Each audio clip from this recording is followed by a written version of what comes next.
उसकी अपनी राय है जिसकी पुष्टि नेशन न्यूज इंडिया नहीं करता। धन्यवाद। और आज इस प्रोग्राम में तमाम मेरे पिता तुल्य बुजुर्गों, मातृशक्ति, जर्नलिस्ट और तमाम जो राजनीतिक दल हैं उनके नुमाइंदगी करने वाले अलग अलग दलों के, मैं आप सबका इस कॉन्स्टिट्यूशन क्लब में मैं धर्मवीर बघेल आपका वंदन करता हूं, अभिनंदन करता हूं।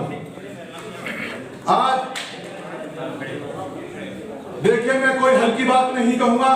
जो डॉक्टर वीर सिंह ने मुझे बताया है, पढ़ा लिखा इंसान हूं, बिल्कुल ओबीसी की बात ही करूंगा।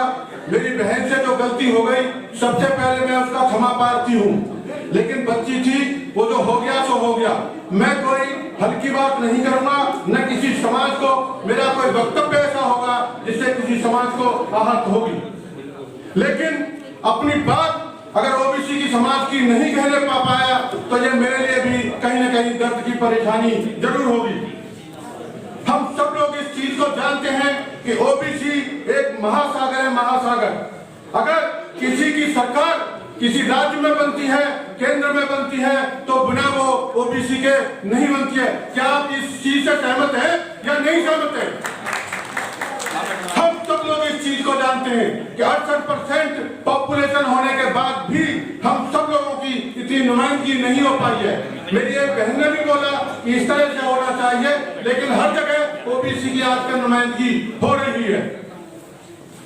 हम सब इस चीज को भी जानते हैं, जब कॉन्स्टिट्यूशन ने हम सब लोगों को 27% का रिजर्वेशन दे रखा है, तो बहुत सारे प्रदेश जो हैं भारतवर्ष के ऐसे भी हैं जहां हमें 27% रिजर्वेशन अभी भी हमें कहीं लागू नहीं हो रहा है। अगर मैं आपके आज की जो सभा में बहुत से ऐसे लोग मध्य प्रदेश से आए, उनसे भी बात करना चाहूंगा।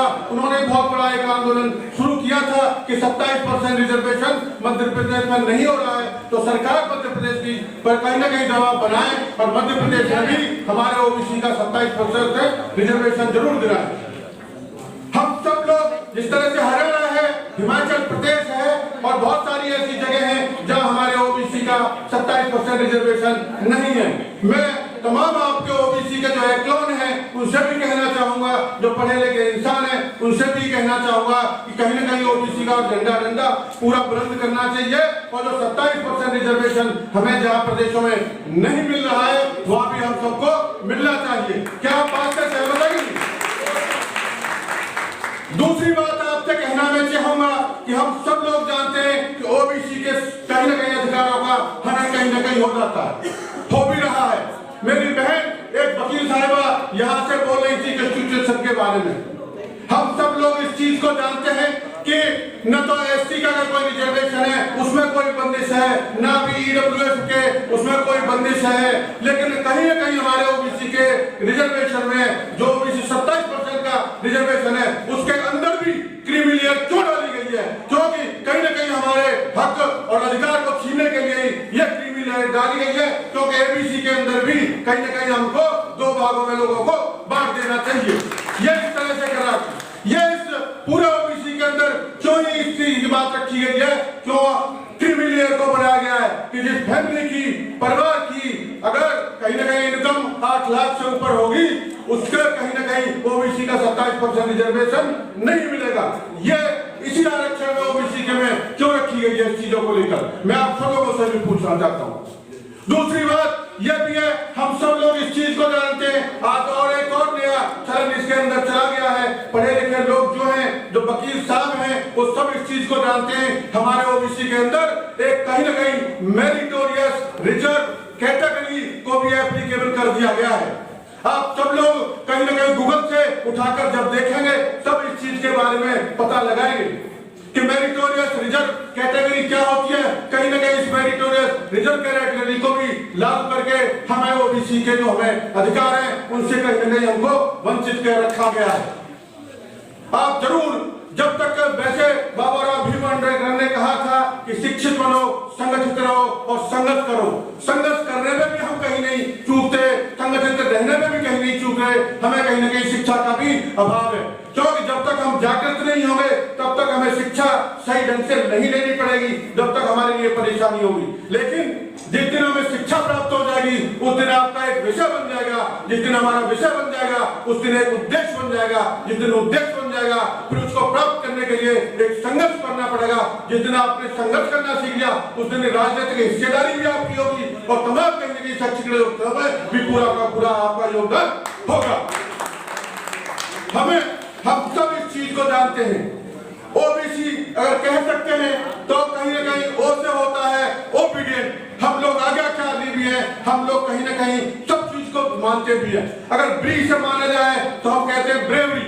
ब्रेवरी का मतलब है हम बहादुर भी हैं। अगर कोई भी लड़ाई आप इतिहास से उठाकर देख लिए बिना ओबीसी की बहादुरी के कहीं नहीं मिलेगी। चाहे वो महाराणा प्रताप की लड़ाई हो, चाहे वो रानी लक्ष्मीबाई की लड़ाई हो, कहीं ना कहीं आपको बहादुरी ओबीसी की जरूर मिलेगी।